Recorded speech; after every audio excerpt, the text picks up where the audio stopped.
हैं उस network industry को।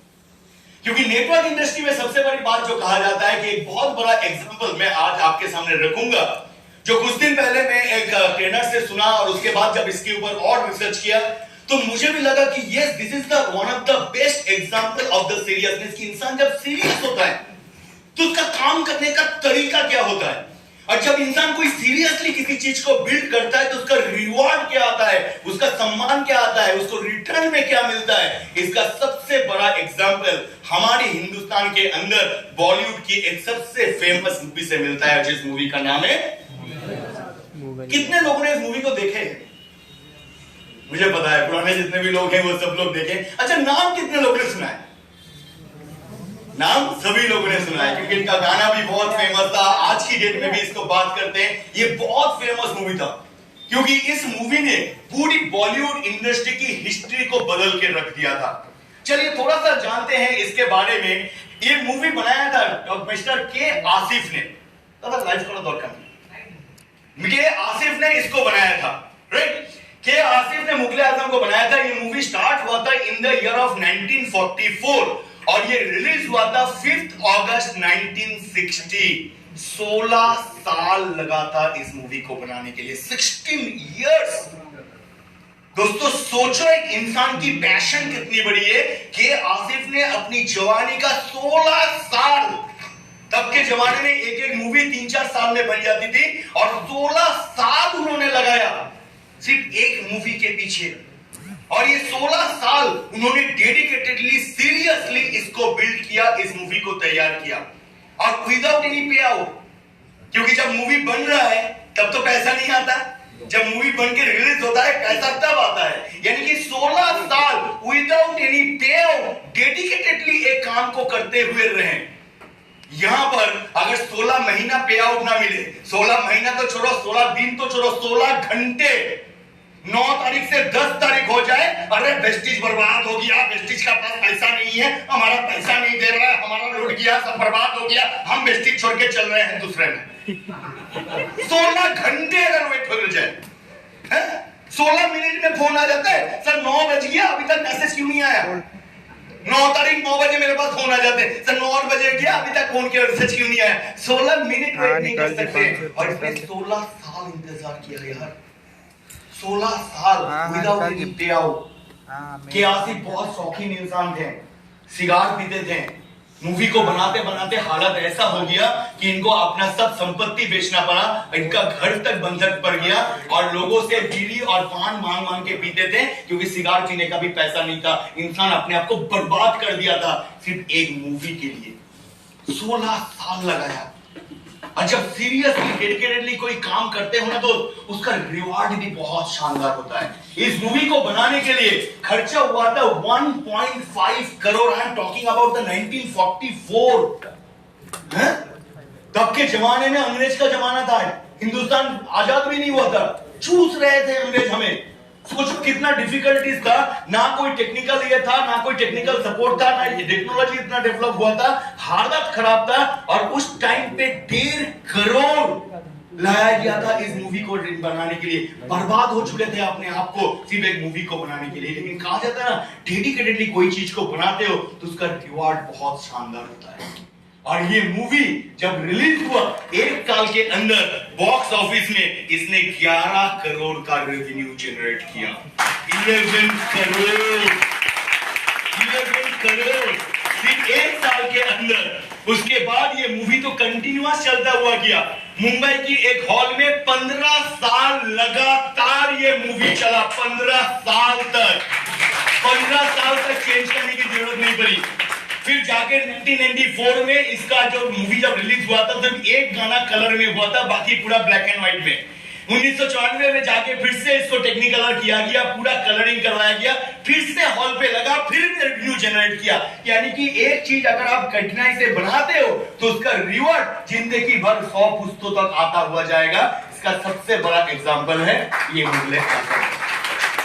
दोस्तों इस मूवी ने सिर्फ तब के जमाने में जो फिल्म था और अवार्ड उतने नहीं हुए करते थे। आज के डेट में तो लक्स, जी बंगला, ये तब कितना अवार्ड है, लेकिन तब कोई अवार्ड नहीं होता था। नेशनल अवार्ड होता था साल में एक बार।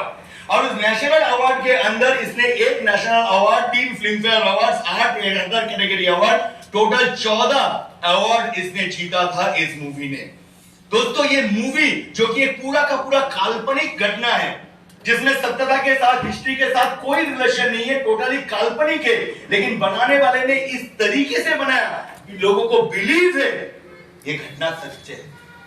बहुत सारे लोग अभी भी ताजमहल में जाते हैं, आगरा फोर्ट में जाते हैं और जाके गाइड से पूछते हैं, अच्छा वो वाला दीवार कहाँ है, ये कौन था? अरे अनारकली को जिसमें चुनवाया था वो वाला दीवार दिखाओ ना, कहीं पर तो होगा, कंकाल वंकाल एक बार छू के देखेंगे वो दीवार कौन सा है। लोग सच मानते हैं, लोग सच मानते हैं इस कहानी को। एक पूरी की पूरी काल्पनिक कहानी लोगों के दिमाग में इस तरह से बिठाया गया कि लोग इसको सच्चाई मानते हैं। क्यों? क्योंकि इसको बनाया उस हिसाब से किया था कि आसिफ ने कोई कॉम्प्रोमाइज नहीं किया था इसके लिए। कुछ एग्जांपल मैं आपके लिए यहां पर लिख के लाया हूं। जब ये मूवी बन रहा था तो इसके लिए tailors were brought from the Delhi to stitches the costumes. जो एंटायर जो कॉस्ट्यूम डिजाइन हुआ था, ये कॉस्ट्यूम डिजाइन करने के लिए दिल्ली से कारीगर को बुलाया गया था। मूवी कहां बन रहा था सर? मुंबई में। क्या मुंबई में कॉस्ट्यूम डिजाइनर नहीं है? है, लेकिन अकबर का कॉस्ट्यूम बन रहा है, सलीम का कॉस्ट्यूम बनेगा, शहंशाह हिंदुस्तान का कॉस्ट्यूम बनेगा। तो कोई एली तेली थोड़ी ना बना सकता है। उसके लिए मुझे वो लोग चाहिए जो नवाबी कॉस्ट्यूम बनाने में माहिर है। मिलेगा कहां? पुरानी दिल्ली। चलो पुरानी दिल्ली लोगों को ले आओ वहां से, वो बनाएंगे कॉस्ट्यूम। अब कॉस्ट्यूम के ऊपर डिजाइन भी करना है तो सूरत से मंगाया गया एम्प्लॉय को जो एम्ब्रॉयडरी का काम करेगा, उसके ऊपर नक्काशी का काम करेगा। क्योंकि जो सूरत के लोग होते हैं वो स्वर्णकार बहुत अच्छे होते हैं, वो रेशमी का काम बहुत अच्छा करते हैं, जरी का काम बहुत अच्छा करते हैं। वहां से बुलाया गया और जितने भी जरी उसमें इस्तेमाल हुआ था कोई नकल नहीं था, सारा का सारा प्योर गोल्ड से बनाया गया ताकि वो फील आ सके। अकबर पहन रहा है भाई, थोड़ी ना कोई आपके घर में कोई नोट पहन रहे, अकबर पहनेगा तो उसका कॉस्ट्यूम उस हिसाब से होना चाहिए। सूरत से मंगाया गया था जो एम्ब्रॉयडरी का काम उसके ऊपर किए थे। साथ ही साथ Hyderabad Goldsmith made the jewellery. Hyderabad के जो गोल्डस्मिथ हैं, क्योंकि वो भी नवाबी एरिया से हैं और वहां पर सबसे अच्छा ज्वेलरी का डिजाइन बनाया जाता है, वहां से कारीगर को बुलाया गया और जितने भी सोना इस्तेमाल किया था, जितने भी ज्वेलरी इस्तेमाल किया गया था, कोई तांबा या पीतल का नहीं था, the all are real gold. क्यों? फील नहीं आएगा यार, फील नहीं आएगा। जोधाबाई, हाँ, अकबर की वाइफ जोधाबाई, मल्लिकाए हिंदुस्तान, वो कोई ज्वेलरी पहने वो नकल, तो उनका फील कैसे आएगा? इसलिए रियल गोल्ड का बनाया गया वो सारे के सारे ज्वेलरी, तो रियल गोल्ड से बनाया गया था। साथ ही साथ कोल्हापुर क्राफ्ट में डिजाइन द क्राउन। महाराष्ट्र के कोल्हापुर में जो लोग रहते हैं वो क्राउन यानी कि मुकुट बनाने में माहिर हैं, तो वहां से बुलाया जाए। कॉम्प्रोमाइज नहीं करना है, किसी भी एली तेली को लगाना नहीं है। जो इसमें माहिर है उन्हीं बेस्ट लोग चाहिए, तो मुझे वो बेस्ट लोग चाहिए। आपकी नेटवर्क बनाने के लिए भी जो इंसान चाहिए उसी को ही चाहिए, दूसरे किसी से काम नहीं होगा, एली तेली से काम नहीं होगा, तो मुझे वही इंसान चाहिए। जरूरत पड़े तो कोल्हापुर जाना पड़े, लेकिन लेके आओ, क्राउन बनाएगा तो कोल्हापुर के लोग ही बनाएंगे। साथ ही साथ राजस्थान के iron Smith crafted the weapons. जो राजस्थानी राजपूत होते हैं ये सबसे ज्यादा माहिर है भाला और तलवार बनाने के लिए, और पूरी मूवी में जितने भी भाला और तलवार का इस्तेमाल किया गया कोई नकल नहीं था, सारे के सारे धार चढ़ाया हुआ एकदम ओरिजिनल वेपन था और उन्हीं वेपन्स के साथ इसको किया गया। कॉम्प्रोमाइज नहीं करना है। आप लोगों ने सुना होगा इस मूवी में एक बहुत फेमस गाना है, प्यार किया तो डर ना किया। और यहां पर मधुबाला को जो जंजीर पहना के जो तीना मूवी में दिखाया गया कि अनारकली को जंजीरों के साथ जकड़ के उसको लेके जा रहे थे, तो पहले सोचा गया कि नकल मार दिया जाए, कोई भी सोला का या तांबे का कुछ हल्का सा कुछ बांध दिया जाए, लेकिन देखा गया कि अगर वो हल्का होगा तो मधुबाला के मुंह पे वो एक्सप्रेशन नहीं आएगा, इसलिए वो सारे के सारे जंजीर प्योर लोहे के और वजनदार बनाया गया ताकि जब मधुबाला उनको लेके आगे चले तो वो दर्द उसको पैदा करना ना पड़े, ऑटोमेटिक उसके मुंह से झकल गए। मधुबाला ने जब उस मूवी गाने को खत्म किया उसके बाद 1 महीने तक उनकी पूरी हाथों में दाग पड़ गया था, क्योंकि खून जम गया था उतनी भारी लोहे के जंजीर को खींचते हुए। 1 महीने तक उसका हाथ से वो निशान नहीं किया था। इस हिसाब से उन्होंने किए थे हर चीज पे कॉम्प्रोमाइज। यहां पर अकबर की रोल किया था किसने? पृथ्वीराज चौहान। अतः चौहान कपूर फैमिली पूरी बॉलीवुड पे राज करता था, जो बोलूंगा वही होगा। इन्हें पृथ्वीराज चौहान को किया, आसिफ ने बोला सुन भाई अकबर का रोल करना है तो तेरा जो फिगर है नहीं चलेगा, मुझे 22 किलो वजन बढ़ाना पड़ेगा, अगर 22 किलो वजन बढ़ा के आ सकता है तो आओ, ये तो गेट खुला है बाहर जाओ। एटीट्यूड समझो, क्योंकि कॉन्फिडेंट है कि मुझे अकबर को उसी रूप में चाहिए जिस रूप में मैं इमेजिन किया हूं, मुझे कॉम्प्रोमाइज नहीं करना है। 22 किलो वजन बढ़ाओ, और पृथ्वीराज चौहान ने 22 किलो वजन बढ़ाया था इस मूवी को करने के लिए। साथ ही साथ दोस्तों, the footwear were ordered from the Agra के कारीगर को बुलाया गया था। जूते ब्लैक एंड व्हाइट की मूवी है, 2 मिनट तो पैर की तरफ दिखाएगा, 2 मिनट भी नहीं दिखाएगा, 2 सेकंड दिखाएगा, क्या पता चलेगा आगरा से बना है कि कोल्हापुर से बना है कि कहां से बना है।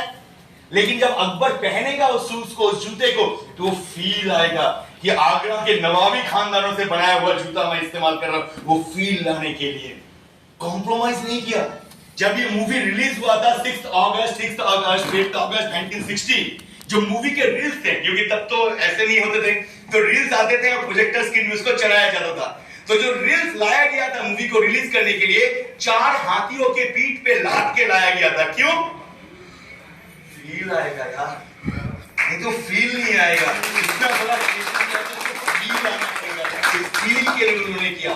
साथ ही साथ दोस्तों, एक मूवी में एक बहुत अच्छा सीन था, क्योंकि अकबर की जो वाइफ जोधाबाई वो हिंदू थे, और हिंदू होने के नाते जोधाबाई कृष्ण भगवान की पूजा करते थे। तो एक सीन था जहां पर सलीम आ रहा है और जोधाबाई कृष्ण भगवान को झूला झुला रहे हैं। तो पहले बोला कि यार कृष्ण भगवान का मूर्ति बनाना है, किससे बनाया जाए? बोलो तांबा का या पीतल का बना दो। तो जोधाबाई मल्लिकाए सुल्तान, अकबर की आंखों की नूर, और अकबर को कृष्ण भगवान का मूर्ति मांगेगा तो अकबर क्या पीतल का मूर्ति लाके देगा? वो तो सोने की लाके देगा। सोने का ही बनाना है तो सोने का बना था पूरा का पूरा मूर्ति, वो प्योर गोल्ड का बना हुआ था जो कृष्ण मूर्ति वहां पर झुलाया है, ताकि वो फील आ सके। मूवी में एक सीन है जहां पर सलीम जंग लड़ रहा है। उस जंग के मैदान को शूटिंग करने के लिए 2000 ऊंटों को बुलाया गया था राजस्थान से, 4000 घोड़े को बुलाया गया था, और 8000 ट्रूपर्स यानी कि सैनिक को बुलाया गया था।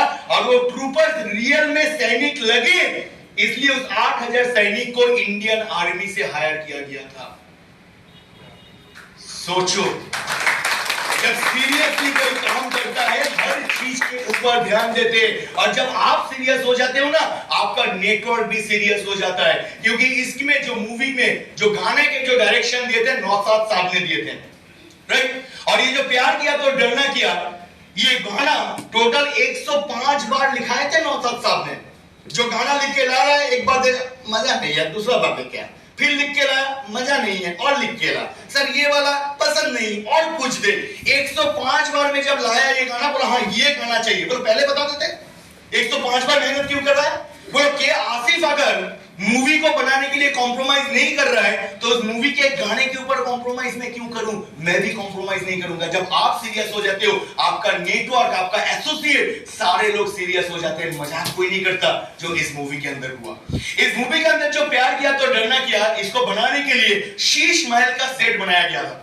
जो लाहौर फोर्ट के अंदर जो शीश महल था, उस लाहौर फोर्ट के शीश महल के अनुकरण में ये शीश महल बनाया गया। बेल्जियम से ग्लास मंगाया गया था सर, और सिर्फ उस सेट को खड़ा करने के लिए कम से कम 4 साल का वक्त लगा था उस सेट को बनाने के लिए। और उस गाने को टेलीकास्ट करने के लिए 1 करोड़, 1.5 करोड़ में से 1 करोड़ सिर्फ एक गाने को बनाने के ऊपर खर्च कर दिए थे। 4 साल में सिर्फ एक गाना बनाए थे। सोचो कितना परफेक्शन होगा, कितना परफेक्ट होगा वो इंसान, कितना सीरियस होगा, कितना फोकस होगा कि 4 साल। लेकिन शीश महल चाहिए तो शीश महल चाहिए, दूसरे से कॉम्प्रोमाइज नहीं करूंगा। बेल्जियम से ग्लास चाहिए तो बेल्जियम से ग्लास चाहिए, 1 करोड़ चाहिए तो 2, लेकिन उसमें करना है, मतलब करना है। एक बहुत मजेदार सी कहानी है इस मूवी को लेके।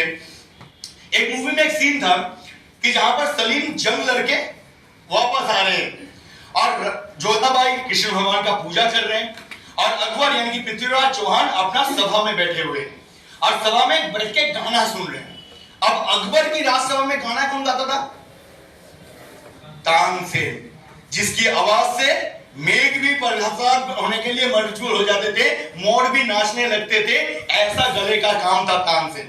तो आसिफ ने बोला कि भाई नौशाद साहब अब तो मुझे तानसेन चाहिए। बोला तानसेन कहां से लाऊं, कि 1960 साल में तानसेन कहां से उम्र के भूत हो गया, उसके भूत को भी नहीं रख सकता, तानसेन को छोड़। बोले यार कोई तो होगा। तो नौशाद साहब ने मजाक में बोल दिया, तानसेन तो पूरी हिंदुस्तान में एक ही है, हमारे गजल के सम्राट बड़े गुलाम अली खान साहब। अब नौशाद ने नाम तो ले लिया। आसिफ बोला तब तो मुझे तानसेन मिला, वो तो मुझे चाहिए। बोला सपने में भी मत सोचना, क्योंकि बड़े गुलाम अली खान साहब वो क्लासिकल सिंगर हैं, वो क्लासिकल गाना गाते हैं। उन्होंने कसम खाया है जिंदगी में कोई मूवी में कोई फिल्म में गाना तो वो गाएंगे ही नहीं, तो भूल जाओ, उनका दिमाग मत बुला। बोला तुमने बोल दिया वो तानसेन है, तो गाना तो तानसेन ही गाएंगे, यानी कि बड़े गुलाम अली साहब गाएंगे। बोला पॉसिबल नहीं है। बोला मनाएंगे। बोला पॉसिबल ही नहीं है। बोला रहते कहाँ है? बोला लखनऊ में। बोला चलो लखनऊ। नौशाद साहब को उठा के लखनऊ लेके चले गए। बड़े गुलाम अली खान साहब से मिले, जाके पूरी बात किए, बताएं कि ऐसा ऐसा हमने मूवी किया है, इसमें यही करेंगे और मुझे तानसेन की जरूरत है, तो तानसेन की भूमिका में आपको मुझे चाहिए, आपको गाना गाना पड़ेगा। तो बड़े गुलाम अली साहब ने सब कुछ सुना, सुन के बोला ठीक है, बहुत अच्छा है, मेरा ब्लेसिंग्स है, आपका आशीर्वाद है, जा जाके करो। हम तो न जाएंगे, हम तो न जाएंगे। अब क्या इंसान जब सीरियस होता है ना, तो उसका कॉन्फिडेंस लेवल अलग होता है। और क्या सिर्फ सिगार पीते थे और कुर्ता पजामा पहनते थे, तो कुर्ता पजामे से अपना सिगार निकाला, मुंह पे लगाया, माचिस लगाया, जलाया, गाना तो आप ही गाएंगे। अरे पागल है? बदतमीजी का कोई लिमिट है? आपको पता है मैं कौन हूं? मैं बड़े गुलाम अली खान साहब, पूरी दुनिया मुझे जानता है क्लासिकल सिंगर के नाम से। मैंने कसम खाया है जिंदगी में कोई मूवी में गाना नहीं करूंगा, और तुम आके हो मेरे सामने सिगार चला के गाना तो तुम ही गाओगे, नहीं गाएंगे, क्या कर लोगे? जो करना पड़े करेंगे, लेकिन गाना तो मुझे नौशाद समझा, इसको समझा चुका हूं, पागल है। मुझे मुंबई से लखनऊ लाके पटक दिया आपके सामने में गाना गवाने के लिए। ये पागल है, किसी का बात नहीं सुनता, मेरा बात भी नहीं सुनता। समझा कोई नहीं समझेगा। बोला मैं नहीं गाऊंगा, गाना तो आप ही गाओ। बोला इतनी, चल गाऊंगा, एक गाने के लिए 50,000 रुपया लूंगा। दोस्तों तब के जमाने में ना 200 रुपया किसी को दे दो तो घर बैठ के पूरा महीना तक गाना गाता रहेगा। इस मूवी में टोटल 15 गाना बने थे, जिसमें 13 गाना हमारे सदस्य लता मंगेशकर जी ने गाए थे, और उस 13 गाने को गाने के लिए उनको 300 रुपया मिला था। 13 गाना गाए थे, उसलिए 300 रुपया। एक गाने के लिए चार्ज कितना किया? 50,000। आसिफ 10,000 एडवांस, बाकी गाने के बाद।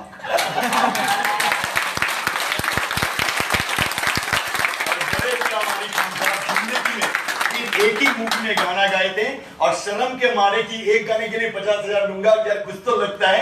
लास्ट में उन्होंने 2 गाने गाए थे, और जिंदगी में एक ही मूवी में गाना गाया था, और वो है मुगले आजम। जब इंसान सीरियस होता है ना दोस्त, तो पागलपन छाता है। जब पागलपन छाता है, जो रिवॉर्ड मिलता है 11 करोड़, 1 करोड़ इन्वेस्ट करके, 1.5 करोड़ इन्वेस्ट करके 11 करोड़। आज के डेट में हम किसी से पूछते हैं बिजनेस का, अरे सर पता है बिजनेस क्यों नहीं हो रहा है? समझिए चीज को, इकोनॉमिकल स्ट्रक्चर समझना पड़ेगा। हिंदुस्तान में क्या है, अभी 22% इन्फ्लेशन रेट है। जो कोरोना किया ना सर, उसके बाद देखो मुद्रास्फीति बढ़ गया है। तो मुद्रास्फीति आज के डेट में 22.7% बढ़ गया है। फिर ये जो रशिया और यूक्रेन में जंग हुआ, उस जंग के वजह से क्या हुआ? चीजों के दाम बढ़ गए, लोगों के हाथ में पैसा नहीं है, महंगाई बढ़ गया, बिजनेस इसलिए नहीं होता। 1960 में कौन सा हालत था हिंदुस्तान का? भूखे नंगू की देश कहा जाता था। लोगों के पास पहनने के लिए कपड़े नहीं होते थे, दिन में खाते हैं तो रात को भूखा सोना पड़ता था। लोगों के पास ना खानी था, ना व्यवस्था था, ना कुछ था। भूखे नंगों के देशों में 11 करोड़ 1960 साल में पैसा सबके पास होता है। काम कुछ ऐसा करो कि लोग तुम्हारे पास आए, तुम्हें जाने की जरूरत नहीं।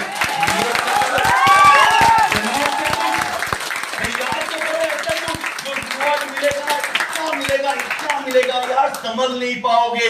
लेकिन जब काम कर रहे हो तो सीरियसली करो। तो क्या सीरियसली आप लोग नेटवर्क को बिल्ड करना चाहोगे? चाहे इमीडिएटली सीरियसली बिल्ड करना स्टार्ट कीजिए और प्रोग्राम कीजिए अपने लाइफ को। कहा जाता है कि प्रोग्राम योर लाइफ और लाइफ विल। समय के साथ बदल जाओ, नहीं बदले ना तो समय बदल देगा, इसकी तो गारंटी है। लेकिन जब समय से पहले खुद बदल जाते हो तो तकलीफ कम होगा। और अगर समय ने बदला, वो ऐसा करारा लगाता है ना लोग उस दर्द को सह नहीं पाते हैं, छोड़ देते हैं, भाग जाते हैं, क्योंकि समय अगर आपको बदला तो वो आसानी से नहीं बदलेगा, बहुत तकलीफ देके बदलेगा। तो अच्छा है समय से पहले खुद बदल जाओ, क्योंकि जब तक खुद नहीं बदलोगे कुछ नहीं बदलेगा आपके लिए। तो खुद को बदलना पड़ेगा, प्रोग्राम करो अपने लाइफ को। देखो यहां पर जितने भी लोग बैठे हैं, जीवन का आधा तो कट चुका है। हाँ, मैं यंग जनरेशन की बात नहीं कर रहा हूं, they have a very long life, but maximum जो लोग यहां पर हैं अबव 40-50 के ऊपर हैं, यानी कि जीवन का आधा पोर्शन तो खत्म, मैच का आधा पोर्शन खत्म है। मूवी का पहले इंटरवल का पहला वाला पोर्शन तो आपने पार कर चुका है। I am very sorry, movie कुछ हिट नहीं हुआ है। हिट को छोड़ो, इतना फ्लॉप हुआ कि हॉल में आया नहीं, हॉल में आया है तो आप खुद भी देखने नहीं गए, तो आप खुद देखना भी नहीं चाहते, रिपीट टेलीकास्ट करके देखना चाहते हो अपनी लाइफ को, कुछ भी तो किया नहीं है, तो क्या देखना उस लाइफ को। तो बहुत ही ठकेला था, बहुत ही फालतू का था, बहुत ही फ्लॉप शो था, और आधा बाकी है। तो इंटरवल के पहले जैसा मूवी था, क्या इंटरवल के बाद भी वही मूवी देखना चाहते हो? No sir. या हिट करना चाहते हो मूवी को? और अगर हिट करना चाहते हो तो कुछ तो करना पड़ेगा, अपने आप को चेंज करना पड़ेगा। हम हमेशा बाहर की दुनिया में देखते हैं, अंदर झांकना पड़ेगा दोस्त। एक बार क्या हुआ, एक इंसान रात को रास्ते में लैंप पोस्ट के नीचे कुछ ढूंढ रहा था, तो उसका दोस्त देखा, बहुत ऐसे देखा तो कुछ ढूंढ रहा है, जाके पास में पूछा भाई क्या ढूंढ रहा है? बोले यार चाबी खो गया, चाबी ढूंढ रहा हूं। बोला अच्छा मैं भी मदद कर दूं। उसने भी ढूंढने लगा, आधा घंटे तक दोनों ने ढूंढा। बोला यार चाबी तो मिल नहीं रहा। बोला हाँ यार मिल तो नहीं रहा है। बोला अच्छा चाबी खोया कहां था? बोला घर में। बोला यहाँ क्यों ढूंढ रहा है? बोला घर में अंधेरा है ना, यहाँ पर लाइट है इसलिए ढूंढ रहा हूं। तो मिलेगा चाबी, आपको मिलेगा चाबी अगर बाहर ढूंढने जाते हो, क्योंकि चाबी बाहर खोया नहीं है, बाहर कुछ नहीं हुआ, बाहर रिमेन सेम है। चाबी कहीं खोया है, चेंज कहीं हुआ है तो आपके अंदर में हुआ है। तो घर में चाबी खोया है, बाहर ढूंढ के क्या फायदा? क्योंकि इसी मार्केटिंग प्लान के साथ, इसी सिचुएशन के साथ, इसी इकोनॉमिक्स के साथ कोई इंसान करोड़ों लाखों कमा रहा है और कोई 2000-3000 कमाने में भी हालत खराब हो रहा है। तो चाबी बाहर नहीं है, चाबी कहां है? अंदर है। तो अंदर ढूंढो, चेंज करो अपने आप को, समय के साथ बदल जाओ, नहीं तो समय बदलेगा। एक टाइम था लोगों को कहते थे कि भाई स्मार्टफोन इस्तेमाल कर ले, बोले कि ना भाई ना, स्मार्टफोन तो हरगिज यूज ना करें। क्यों? बोले स्मार्टफोन के अंदर उंगली से घिसना पड़ता है, घिसते घिसते अंगूठा छोटा पड़ जाएगा, हम तो ना घिसेंगे। और आज के डेट में अपने पोते के पास जाके सुनना ये थोड़ा सा ठीक है, एक लॉलीपॉप देंगे, थोड़ा सा सिखा देना ये व्हाट्सएप में कैसे किया जाता है। समय के साथ नहीं बदले ना, तो अभी अपमानित हो, अपने पोतों से, अपने बच्चों से गाली सुनो। क्यों? क्योंकि समय के साथ नहीं बदले थे। जब समय बदल रहा था स्मार्टफोन में, और तब आप बटन फोन में अटके हुए थे। अब जब जमाना चेंज हो गया, आपके सारे दोस्त चेंज हो गए, अब आप चेंज होने जा रहे हो, और लोग जब अपमानित कर रहे हैं तो खराब लग रहा है। खराब क्यों लग रहा है? समय के साथ नहीं बदले थे, बदल जाते तो ये हालत नहीं होता ना। नहीं बदले इसलिए भुगतो। इसलिए मैं कर रहा हूं अपने आप को चेंज करो समय से पहले, नहीं तो समय तो बदल देगा। समय बहुत बदलवान है, वो बदलेगा ही आपको, लेकिन वो जब बदलेगा ना बहुत दर्द होगा। तो उससे पहले क्या है? पहले ही बदल जाओ, क्योंकि आपका चाबी बाहर नहीं है, कहां है? अंदर है। तो अंदर चाबी ढूंढो, बाहर कुछ नहीं मिलेगा। सर आगे बढ़ते हैं दोस्तों, जाके चलते हैं नेटवर्क बिजनेस के ऊपर। कुछ थ्योरी, कुछ नॉलेज मैं आपको देना चाहूंगा। सबसे पहले तो मुझे बताइए कि जो नेटवर्क बिजनेस है, क्या ये आसान है या मुश्किल है? सीधा करके कीजिए ना। आसान है या मुश्किल है? शुरू से लोग आसान लगता है, बहुत सारे लोग मुश्किल भी लगता है कि नहीं? तो सबसे बड़ा क्वेश्चन है कि जो नेटवर्क बिजनेस हम करेंगे या फिर नए लोगों को बोलेंगे, ये आसान है या मुश्किल है? नेटवर्क इंडस्ट्री को कहा जाता है इससे सिंपल बट नॉट इजी। ये सिंपल है, आसान नहीं है, क्योंकि जिस तरीके से इसको करना है, अगर उस तरीके से करोगे तो ये बहुत सिंपल है। लेकिन दुनिया में हर सिंपल काम ना आसान नहीं होता। आप में से कितने लोगों ने सुना है an apple per day keeps the doctor away? अगर एक सेब रेगुलर खाओगे तो डॉक्टर बहुत दूर रहेगा। सुना है सब लोगों ने? अब एप्पल खाना आसान है या मुश्किल? बहुत सिंपल सी बात है, मार्केट में जाओ खरीद के खा लो। इसलिए 6 महीना हो गया किसी ने एप्पल तक चखा तक नहीं है। सिंपल है ना, इजी नहीं है। To say I love you to your wife आसान है या मुश्किल है? आसान है। दादा लास्ट कॉल बोले लेकिन शौच का आसान है ना, इसलिए नहीं बोले। चलो दादा ने नहीं बोला, आपने कितने टाइम बोला? आसान है यार। दूसरे के बीवी को आई लव यू बोलना मुश्किल है, पड़ोसी के बीवी को आई लव यू बोलने जाओगे तो आप बात कर सकते हो, मुश्किल है। गर्लफ्रेंड को आई लव यू बोलना मुश्किल है, उसके लिए मोबाइल में रिचार्ज करवाओ, बाप को बताओ, ससुरों को बताओ, घर से निकालो, बाहर पार्क लेके जाओ, खाना पीना खिलाओ, खर्चा करो, तब जाकर आई लव यू बोल पाओगे। लेकिन to say I love you your own wife, यार 1 सेकंड का टाइम लगता, 3 शब्द है आई लव यू। कभी भी फोन कर सकते हो, कभी भी बोल सकते हो, मीटिंग में बैठ के भी बोल सकते हो, लेकिन आसान है, इजी नहीं है। क्योंकि हर आसान काम दुनिया में इजी नहीं होता। तो नेटवर्क इंडस्ट्री भी सिंपल है लेकिन आसान नहीं है, इजी नहीं है। क्यों? क्योंकि इसको करने के लिए आपके अंदर कुछ क्वालिटी को जनरेट करना पड़ेगा, कुछ क्वालिटीज को